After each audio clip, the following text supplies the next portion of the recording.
Good morning, everyone, and welcome. All of you who are here with us, most of you are actually from NAU. Let's give a good applause for all the people from NAU who just joined us.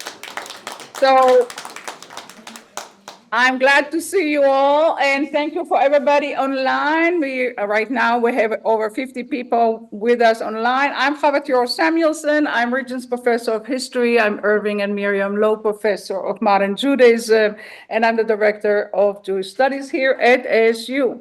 We're going to begin with a word of welcome from the administration of ASU, and it's going to be delivered by Dean Jeffrey Cohen, the Dean of Humanity. Okay? Dean of Humanities, Jeffrey Cohen. Good morning, everyone, and thanks for joining us today. This is the fourth Genocide Awareness Week that we've had here at ASU, and it's a pleasure to be able to welcome you. I want, Hava in a little bit will be giving our official thank yous, and there are many, many people to thank you, but I especially want to say how grateful I am to anyone who's joining us here live, as well as to anyone on Zoom. We're doing this for you and appreciate your participation. We brought Genocide Awareness Week to ASU to ensure that its goal of community education, comparative research, and teacher training would continue to be robustly fulfilled. ASU is committed to producing research for the public good, and this week exemplifies that mission in action. Looking forward to learning alongside you and looking forward to the events later this morning. So welcome, everyone. Thank you. And by way of introduction this entire week, I'm going to take a moment to tell you about Genocide Awareness Week, how it came about. So the initiative didn't start here at ASU. It actually started at Scottsdale Community College. I may be wrong about the date, but I believe it was 2010, right? When it started at 2010. And the person behind that initiative was John Liffiton, Professor John Liffiton, a professor of English in Scottsdale Community College. The initiative was there for about 9 years, and then before he decided to retire, he came to us, that's Professor Volker Benkert and myself, and asked SU to take over that initiative that started at SCC. And we said, of course, we will do that because we recognize the importance of that operation, of that initiative at the time.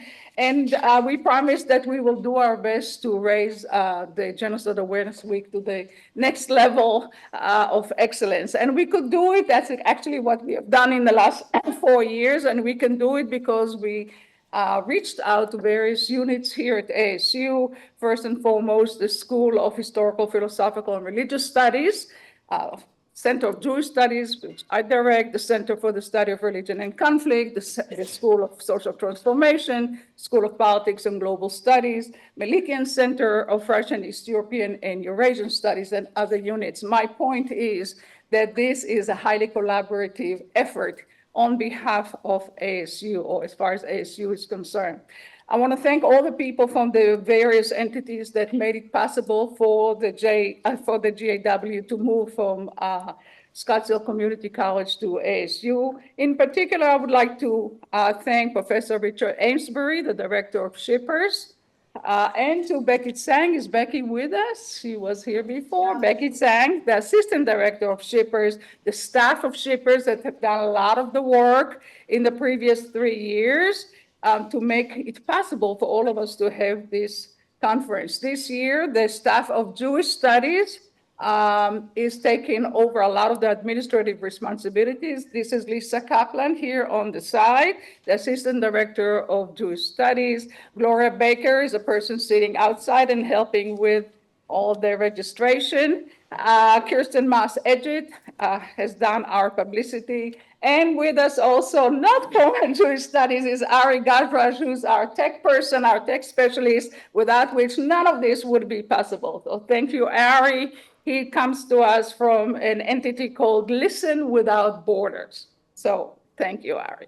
The GAW at ASU could not have been possible without generous funding from the Rosenbluth Family Charitable Foundation.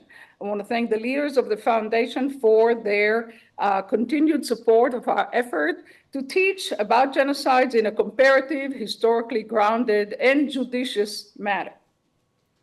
Now, let me tell you a little bit about the uniqueness of GAW. It is unique for 3 reasons. Number one, we take a comparative approach that studies genocides and seeks to understand genocide, not just one genocide, but various genocide, and tease out what is really important about this phenomenon. Why do we need to know about it? And how do we need to go about learning about genocides? Each genocide indeed is distinctive, but studying them comparatively allows us to understand why social groups and nations have launched genocidal policies, what genocides teach us about human proclivities to commit mass atrocities, how to overcome the suffering, the trauma, the grief caused by genocides, and how we can prevent future genocides. So that's point number one. Point number two that makes us so unique. Genocide Awareness Week approaches the phenomenon of genocide in interdisciplinary manner, convening scholars of different disciplines. They come from history, from sociology, from political science, from philosophy and ethics, religious studies, psychology, comparative literature, art history, museum studies, justice studies, gender studies, and of course, Jewish studies. We believe that only when we utilize diverse disciplines and diverse methods of inquiry can we gain proper understanding of the causes and conditions that make genocide possible. With a better understanding of the phenomenon, we can hope to improve the human condition and perhaps even prevent future genocides. Third point, actually a point that was mentioned already by Dean Cohen. Genocide Awareness Week is a public-facing academic project whose goal is to contribute to civic awareness and involvement. Academia is part of society at large, and our pursuits of knowledge are relevant and pertinent to our social and cultural life outside the classroom. The co-sponsors of Genocide Awareness Week include not only public universities in Arizona, of course, NAU, ASU, and University of Arizona, but also Fresno State. Henry, raise your hand there. Not Henry, sorry. Fresno State, aren't you from Fresno? No, I missed you with something. Okay, my mistake. So we have also Fresno State, University of California, as well as several civic institutions and organizations, as well as religious communities in Arizona. I refer to the Phoenix Holocaust Association, the Sifo Center of the Assyrian community in Phoenix, the St. Apgar Armenian Church in Phoenix, and others. So these organizations document atrocities and genocide, whether they pertain to the Jewish community, the Assyrian community, the Armenian communities, and they illustrate how commitment to research, documentation, memorialization, and education of the past genocide, how it can be done and how it can be done well. So our public-facing collaborative work here at GAW is carried out with collaboration also with an international institution. I refer to the Zorian Institute of Canada in Toronto. That institution is committed to research, publications, conferences, oral history projects in the field of genocide studies and human rights. And I want to thank the leaders of all of these organizations. I also want to thank to my colleagues on the board of directors of GAW. We have Volker Benkert. Who else is who I don't, of course, Tim is over there. Where's Tim? Over there. Christine Holman. We have 2 members from NAU, Alex Alvarez and Professor Bjorn Kronefeld here. He's not here right now, but he's on the board. So all of these people, and especially I want to thank all the scholars and the artists and the activists who have taken time from their very busy schedules to join us in this entire week and devote their time and attention to this very complicated phenomenon we call genocide. Such local, national, and international collaboration should not be taken for granted today. In a moment when polarization and contestation have become the norm, at the expense of civil, responsible, and dignified search for truth that respects diversity and otherness and that seeks to find ways to honor the memory of numerous victims of violence, injustice, and oppression. So we are doing something very unique, I think, by doing all of the above, and we do it in a particular academic matter. The theme for this year is Remembrance, Memorialization, and Repair, while paying special attention to the 30th anniversary of the Srebrenica genocide and the murder and displacement of Native American communities. The GAW of this year intends to shed light on different cultures of remembrance, memorialization, and repair after genocide. But how do we make sense of mass atrocities? How do we record, interpret, and represent traumatic events that destroy the lives of countless individuals and the fabric of numerous communities? How do we confront the injustice that is the core of genocide? How do we enable societies that have been victimized by genocide to repair the loss, to heal the wounds that cannot be forgotten? These are difficult questions to which there is no simple answer, but we, the organizers of GAW, believe that this kind of memory work should be done in conversation that cuts across religious, ethnic, cultural, and national boundaries. We also believe that the work should be done in a dialogical fashion, when survivors, academics, activists, artists, and government officials all listen to each other and learn from each other. Our goal is to heal the world from the wounds of genocides by raising awareness about the conditions that make genocide possible. Unfortunately, genocides are not mere past events about which we learn in history courses. Genocides are contemporary events, which we experience today and which, of course, we debate.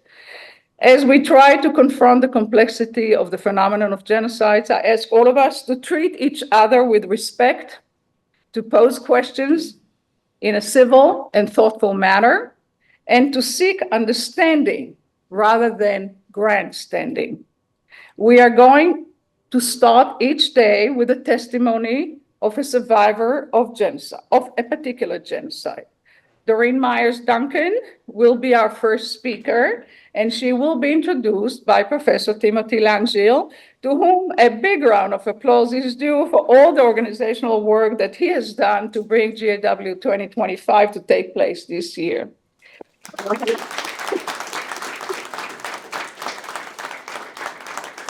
So thank you, Professor Langille, for your incredible efforts under less than ideal conditions.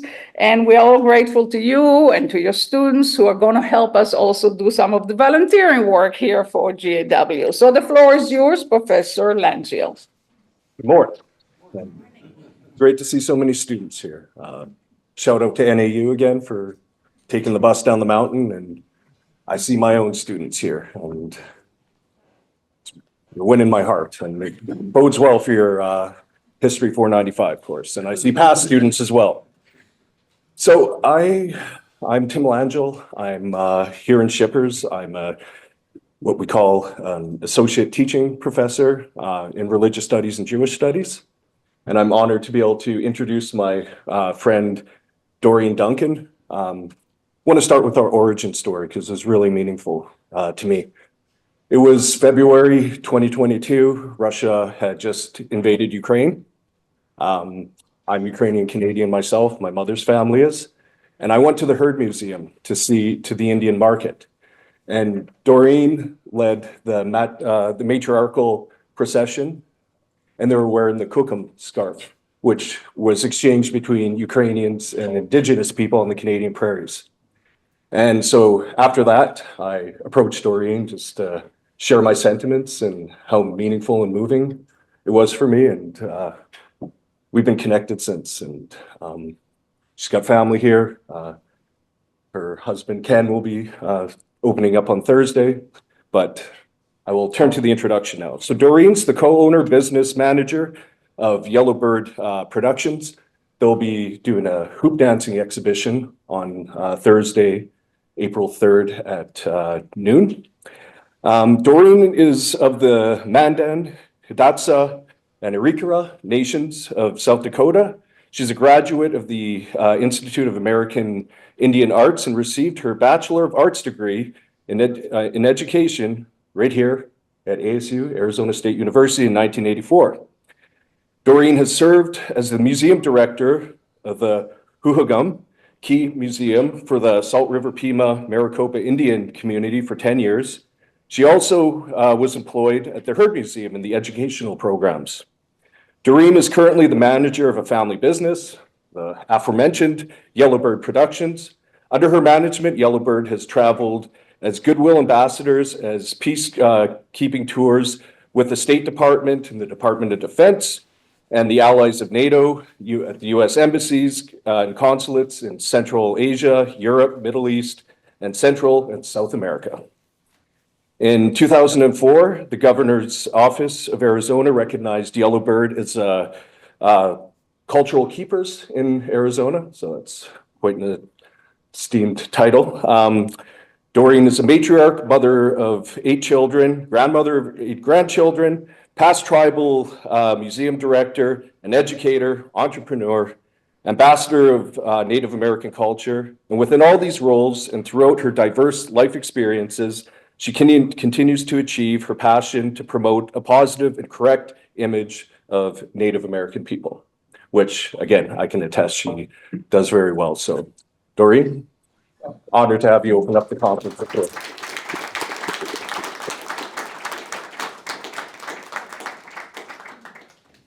Thank you, Tim, and it's really a great honor, and I feel a privilege to be here to be able to speak to you today. And as Tim mentioned, we met at the Heard Museum, and I didn't know that he was in the audience, but we had a group of women, and we were doing a procession. And I told all my friends, I said, everybody bring your kukum scarves.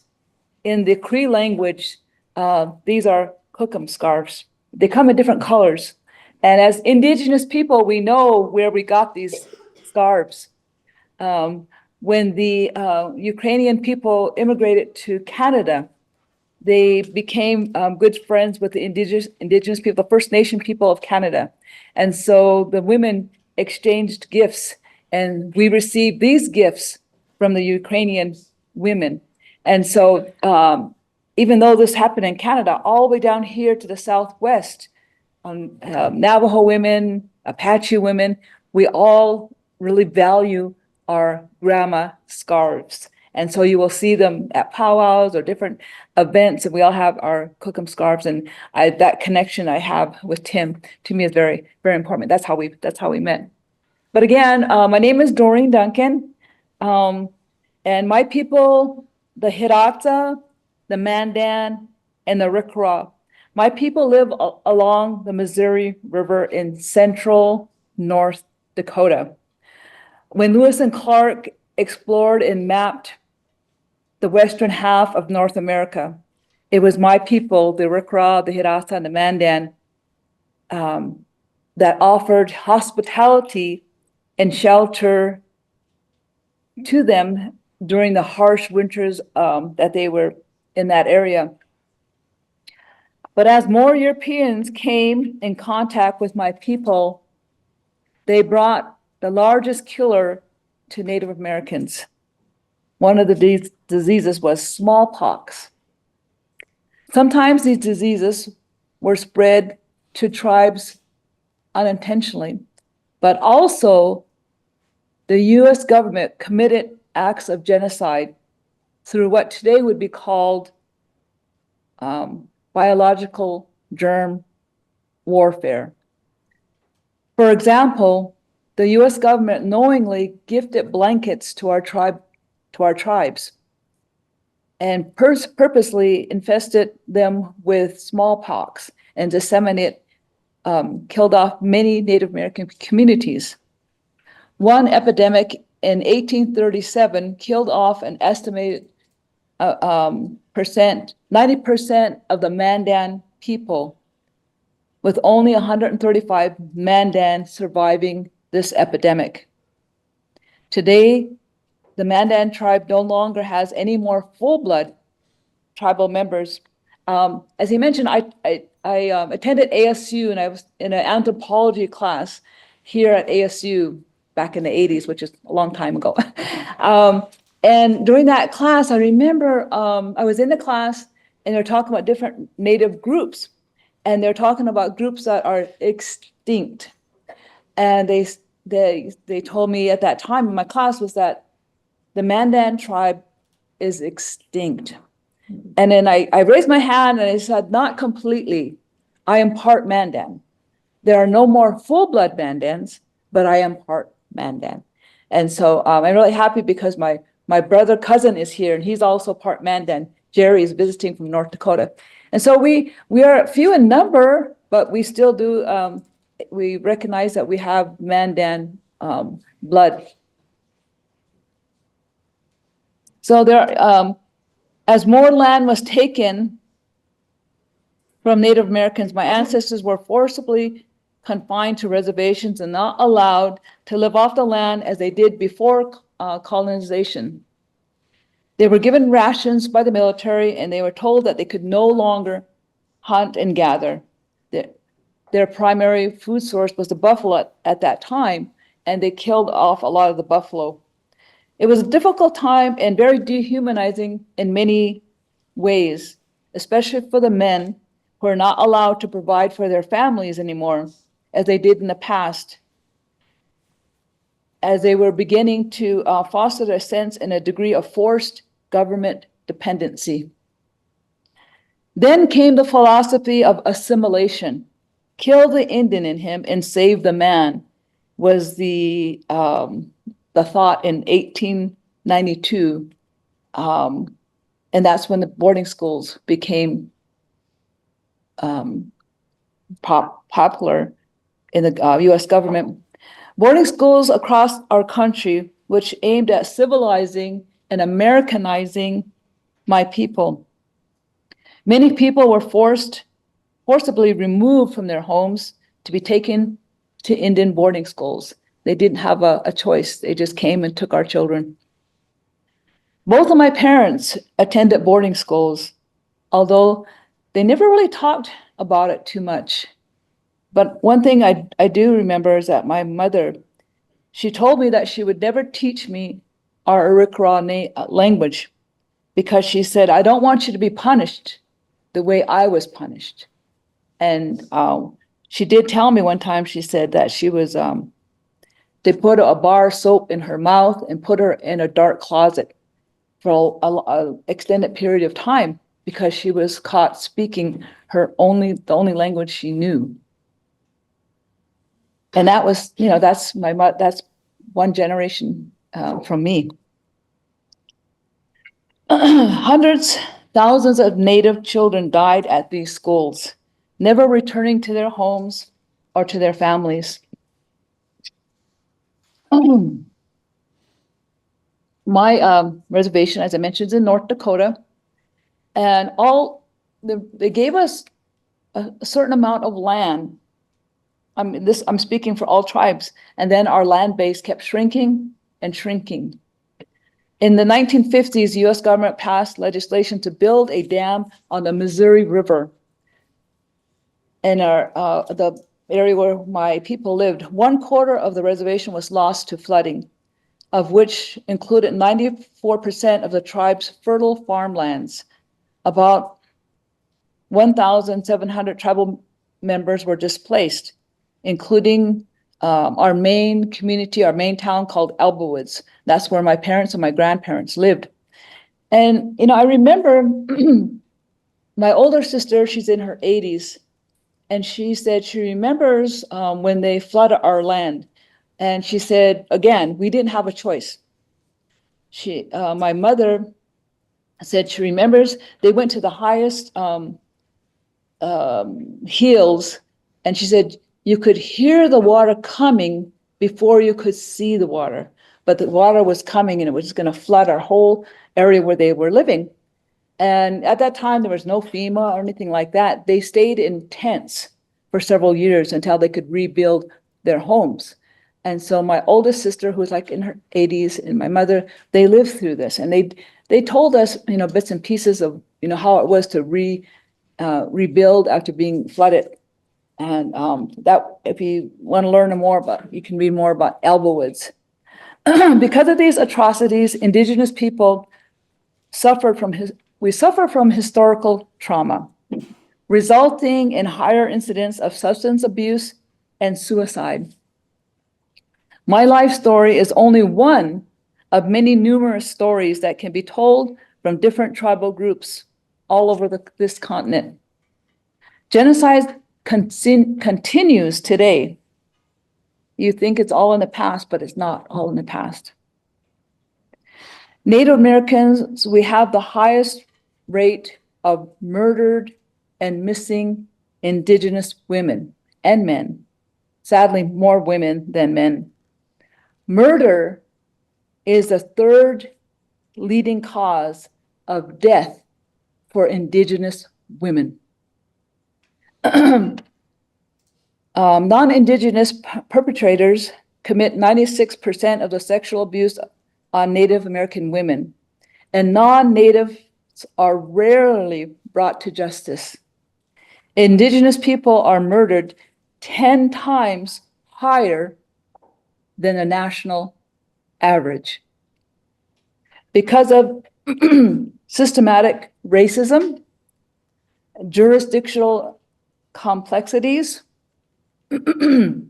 and challenges between tribal, state, and federal authorities.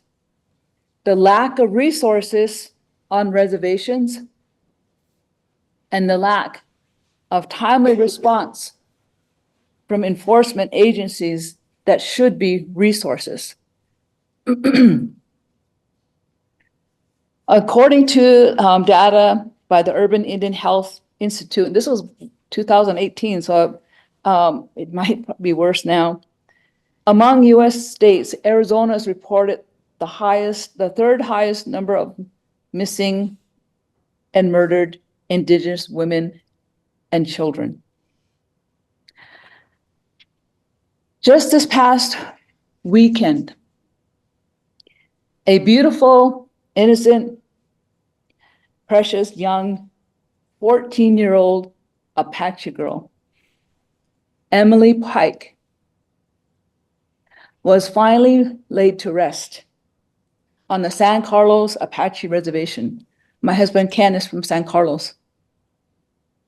2 months after she was last seen alive, on January 27th, 2025, she was leaving a group home where she was staying temporarily here in Mesa, Arizona. I live in Mesa.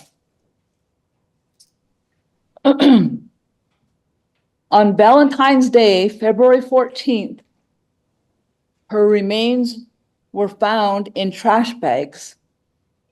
She had been brutally murdered and dismembered. 14-year-old girl from San Carlos.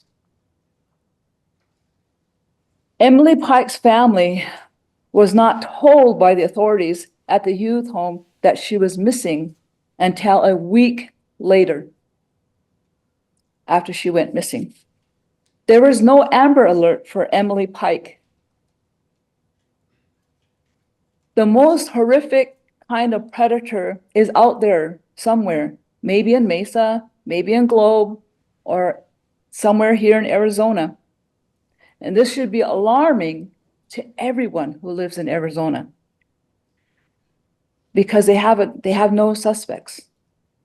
The San Carlos Apache tribe is offering a $75,000 reward for information leading to the arrest and conviction of the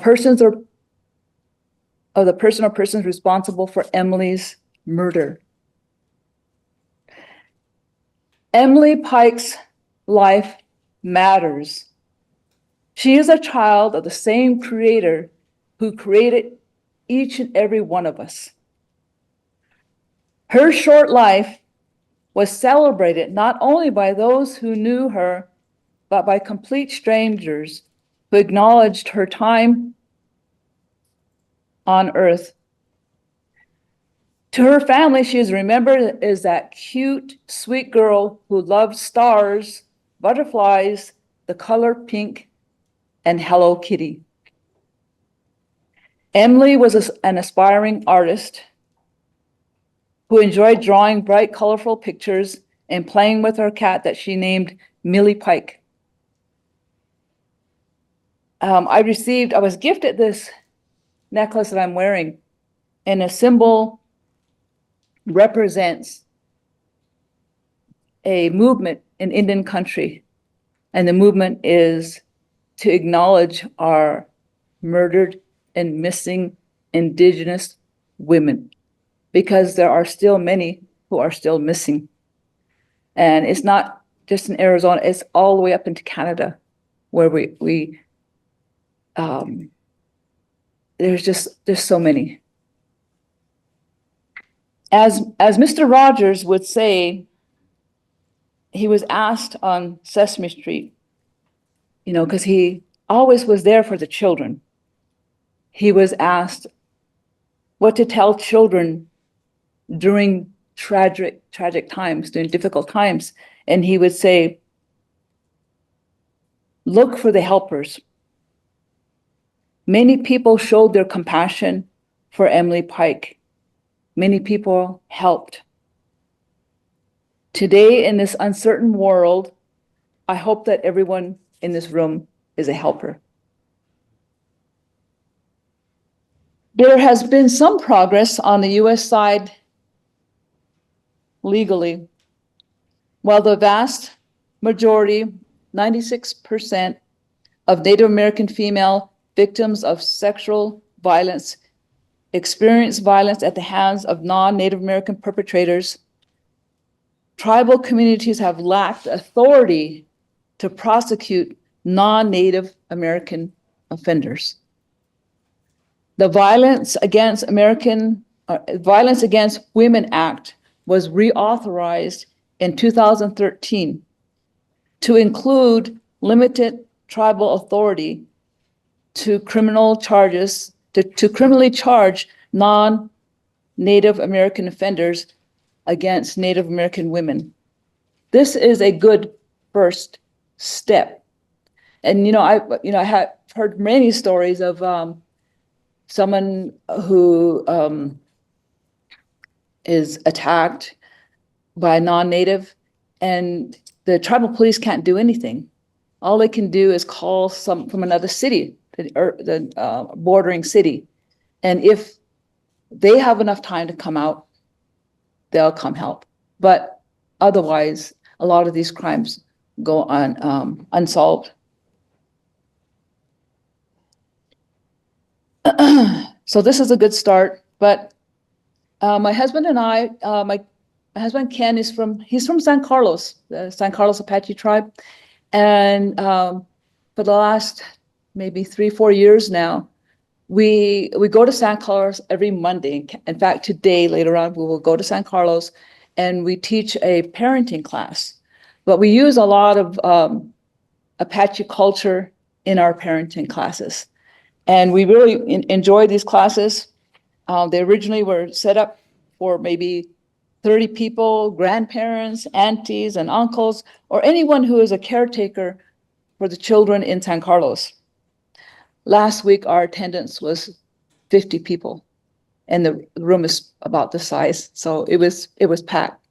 So we're really happy to be there. And the Apache people, or the motto for the class in the Apache language is, it means journey to happiness, or I am happy. You will have the opportunity to meet Ken on Thursday. He'll be speaking on Thursday morning. He's a much better speaker than I am because he uses humor and storytelling to express his life story. And I hope you're able to meet him. We have become teachers of our past. We rely on our spiritual inner strength and our culture to bring back our old ways of life. We lost our family circles in the late 1800s with our grandparents being taken away to boarding schools. Now we are using our traditional teachings and our language in attempting to repair the effects of genocide.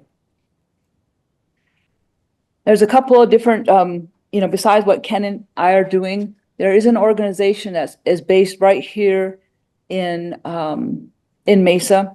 It's called the United National Indian Tribal Youth Incorporated, Unity. Unity fosters the spiritual, mental, physical, and social development of American Indians and Alaska Natives. It helps the youth build strong, unified, and self-reliance through greater involvement and empowers the next generation. Our good friend, Mary Kim Titla, who also attended ASU, is a director, and she is also from the San Carlos Apache tribe. With gratitude and appreciation, I acknowledge my years here on this beautiful blue planet. Next week, I celebrate 67 years around the sun. And this is important for me to say. My son is here and he goes, "Mom, why are you always telling people how old you are?"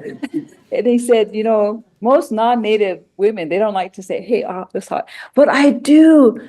I love telling people how old I am. And the reason why is because in my tribe, our life expectancy is 55 years. So I passed that, and every year I get past that life expectancy for my tribe. I think, yes, I thank Creator. So the life expectancy for the US population is 76. So, we still have a long way to go to catch up. But what makes me really happy is that I have a granddaughter attending ASU. She's here. There she is, Nalani. And I graduated a long time ago, 1984, I graduated from ASU. I was a young mother. When I graduated from ASU, I had already had 3 children, and I was pregnant with my 4th, but I got through commencement somehow. And so, I was back then, I was very interested in museum studies at that time. They didn't even have a program for museum studies. So I was in the field of anthropology and kind of pieced together what I could to make a degree to work at museums. My first job was at the Heard Museum. Then I went to work for the Salt River Pima Maricopa Indian community as a museum director. But I knew the path I wanted to be on. I wanted to educate people about Native people. And so it does make me feel so well that this is going to continue, because my granddaughter's here. And she's also going to be in the field of museum studies and anthropology. One of my sons is also a museum director. He works in Santa Fe, New Mexico at the Poe Museum. And so that makes me really happy too. He works a lot with the Pueblo people in New Mexico, and he helps a lot with, he inspires a lot of artists there, and he helps artists to receive funding. I would like to also thank Tim for giving me this opportunity to speak here today. And as he mentioned earlier, we met, and that's why I brought my Cookham scarf. And I think what I have learned through my years is there are still a lot more good people in this world. And you'll just meet them in different places, different events. And most people want to be helpers. Most people want to help. And makes me feel good because the room is full. I believe that all of you will be helpers one day. And my life story, I don't think about it very much. I go forward with my children and my grandchildren. And I think, well, I've made it this far. I'm just really grateful. But I would like to just conclude by saying that to please include equality, justice, tolerance, and compassion in your daily prayers. Because right now our world needs that. And I left some time, if anybody had any questions, I'm more than happy to answer any questions for you.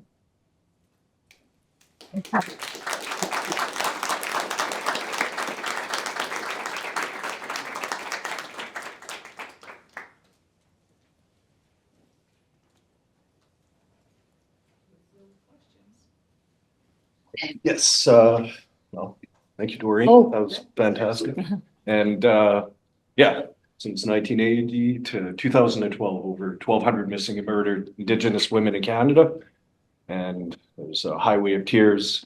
You might want to Google the Winnipeg landfill because a serial killer disposed of Indigenous women there recently, and it took leaders to push to even have the landfill searched because city authorities did not want to do that. Native communities knew that that's where those women were murdered, and in Canada, it's also 70% of perpetrators against Indigenous women are not Indigenous people.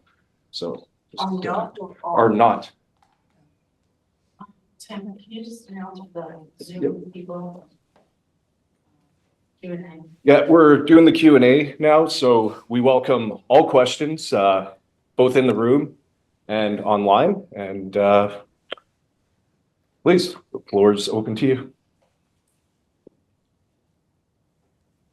Lisa. When I was listening to you talk about the missing women, and obviously I knew about it already because it's a big issue, but I was thinking about the way the reservation system is, where they like put the reservations, most of them are like in the middle of nowhere, right? In the middle of like, there's nothing around them. Is that part of the reason why finding people is so difficult or, I mean. Well, when you say that reservations are, Most of my experience Yeah. has been in the Southwest. yeah, I understand exactly what you mean because most of the time they put us on land that they didn't want, that they didn't think was valuable. But later on, when they would find minerals, Right. then that's when our reservations, our land base started to shrink. And so it would seem like, oh, that's nothing out there, we'll put them over there. But really, I think that one of the biggest problems is I know that when something happens to a Native person, it is not as important. And that's what happens. They don't look for us. Anyone else have any questions? Yes. So how do you think one can look for them? How can we get people to look for them? How can we work on that? Oh, well, I'm starting with awareness because I think mainstream society doesn't know that this is happening to our people, that a lot of Native women and children go missing and nobody looks for them. Is this taught in school about the American? I wish it was. Yeah, so No. it's not. It's not. And it's because it's women and children? I think because a lot of Native people, San Carlos, are poor. People don't pay attention to poor people,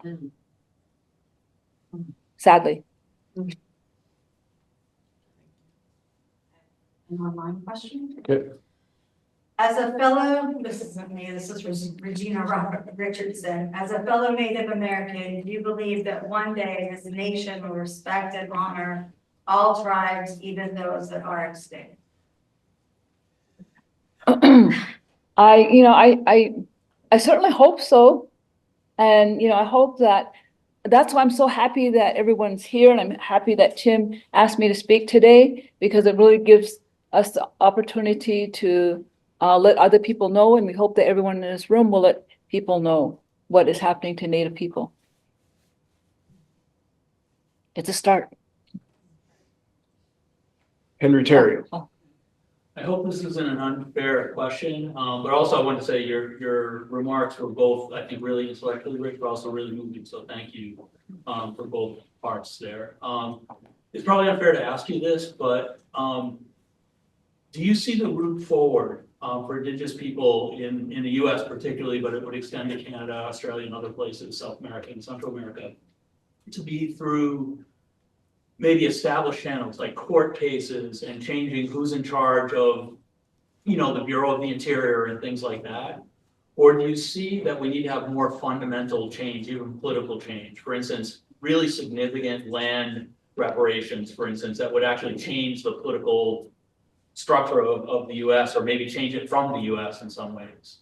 And I'm wondering how much of a change do we need to address some of these really, because obviously Indigenous girls and women being killed is not just a few bad people doing this. It's part of the structure of the US and the attitudes that you're talking about. I think everything you said is important. And there is so much that can be said, and I don't have a real handle on the legal part of what's happening, but I just feel that if more people that are in government positions had that apathy needed, that it would make a big difference. And Henry, like with Canada too, again, we have a Truth and Reconciliation Commission, 94 points, very performative, because the Indigenous think tank that reports on it said, what are we even doing? There's nothing to report on, because it's projected it would take till 2078 for all 94 TRC points to be implemented at the rate that it's going.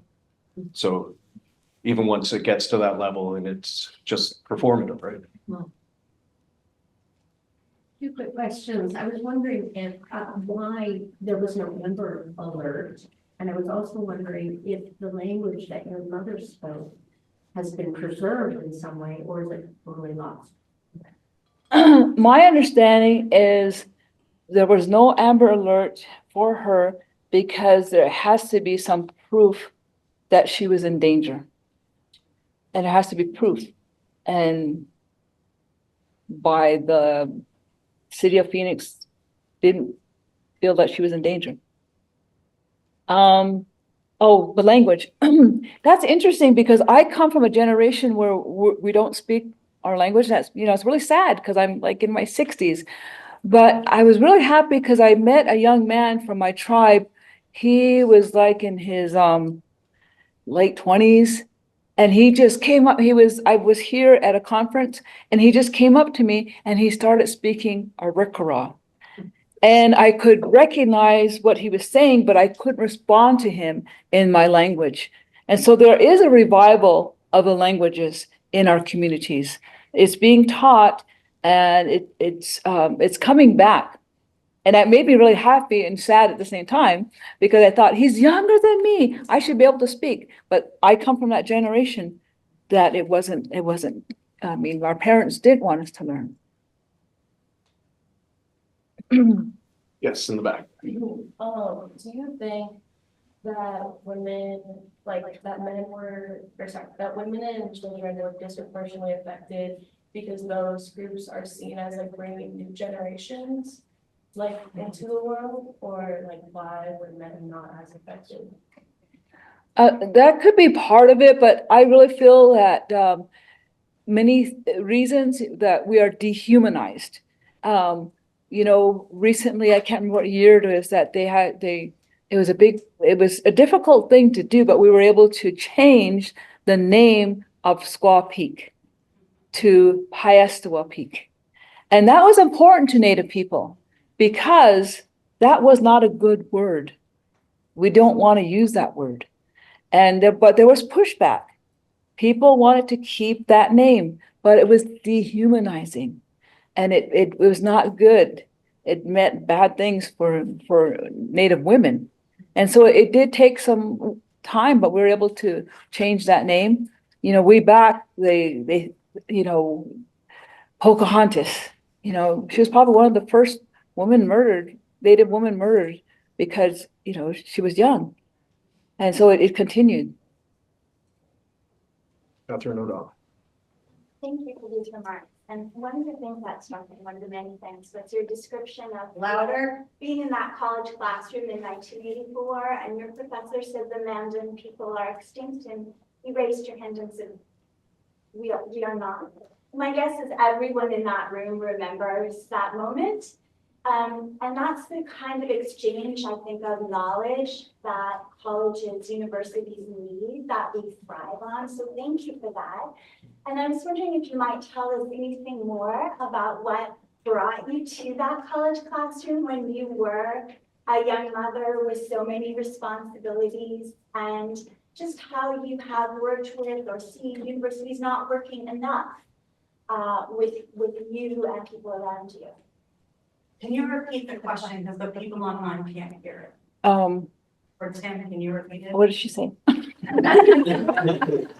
She was asking about like Okay. your experience and being like, what brought you to that class at that moment, being that, you know, you had children, you were expecting again, and is that correct, Catherine? Yeah. Well, you know, I always knew that I wanted to help my people. And because we lived on a reservation, there was a border town called Garrison. And I always felt like they looked at Native people in a negative. I always felt North Dakota is so different than Arizona. There's very few of us brown people there. And so the prejudice was so obvious. So when I moved to Arizona, I loved it. I thought, oh my gosh, they're nice to us here. But because of that border town and how I felt, as soon as I went to a store, just the way I just felt like, oh, they're looking at me and they don't like me, or they think I'm gonna steal or something. I just thought my life, I want to dedicate my life to showing the good in Indian culture, Native culture. And so that, you know, my husband and I, we have our family business called Yellowbird Productions. And so we do a lot. We used to travel a lot. The U.S. embassies, you know, it's real crazy because we tell people that one time the government told us not to speak our language, they didn't want us to continue our culture. But then we came full circle because the U.S. embassy was hiring us to go to these different embassies all over the world and consulates and use our culture to project a positive image of America. And because they said, everybody likes Indians over there, they love Native people in Europe. Well, you guys come and go to the embassy and they'll just, you know, they'll eat it up. And we're treated very well when we go to different countries in Europe and at the different embassies and consulates. So we just kind of think it's, my husband and I would say, wow, they didn't want us to keep our language, they didn't want us to keep our culture, but when it benefits them, you know, it's good for us. Oh, we didn't mind because we enjoy traveling and meeting a lot of good people and sharing our culture with people all over the world. Oh.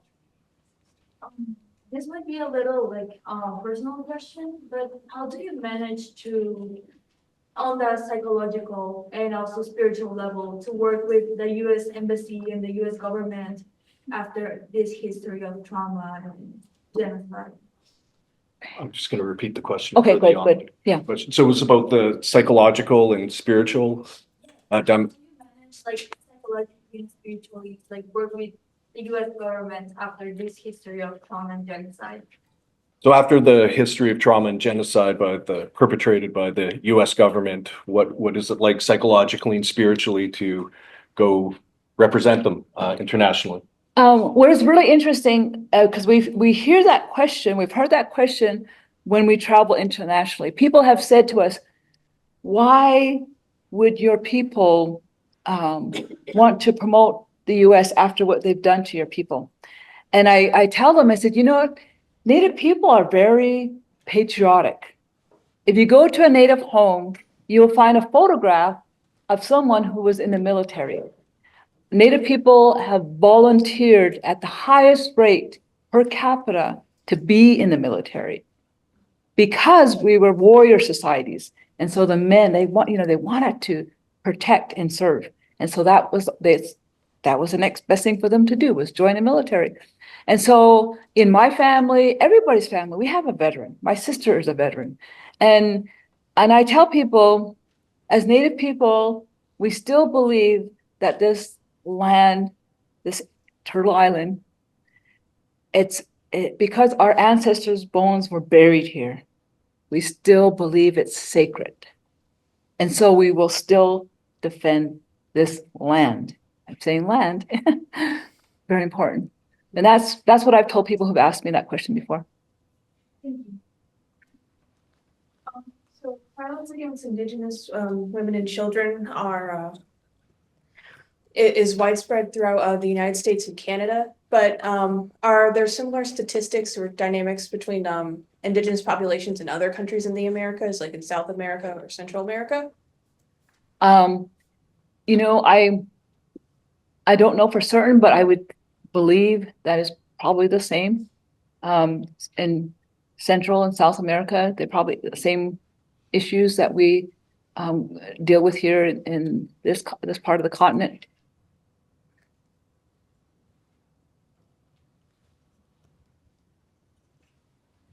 My former student, Jack. Yeah. Do you think it's possible for people within tribes and people without tribes to trust each other again? Because, like, I mean, I know, like, people in the past used to, like a lot of white people in the past used to call, like, people from, like, indigenous people, like, savages and things like that. I mean, I don't call them savages myself, but there's still some fear behind, like, that, where it's like, I think there could be still some fear of the tribes, and I don't know if that's justified or not. That's beyond me. But I want to know: is it possible that we can trust each other again, or like, is that possible? And, like, if so, how can we trust each other again? I hope so. When I was growing up, I had my own prejudice because I didn't trust non-Native people. And I would, hear stories and I would actually see non-Native people that, did things that were illegal to Native people. So I knew a lot of that, about that. But once I went to college and I met a lot of good non-Native people, then I realized that it's individuals. It's not the whole race. A lot of good people. Like I mentioned, I believe there's still a lot of good people in the world. And Jack, often, accusations or admissions, right? And, racist statements say more about the person uttering them than the targeted group, so.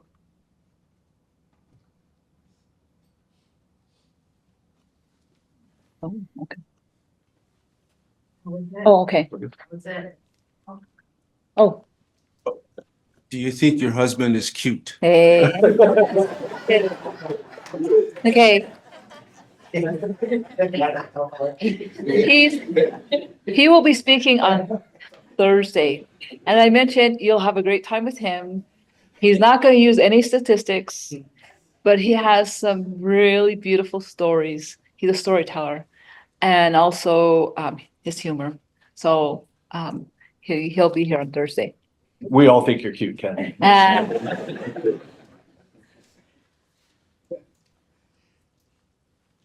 If there's any other question, okay, we're good. All right, well, thank you for joining us for this first session. It's great to have a packed room first thing in the morning at 9 a.m. And again, got to give NAU their flowers for showing up on this size and scale, and must have been an early morning bus trip down here. So we're going to take a 15-minute break and resume after that. Thank you.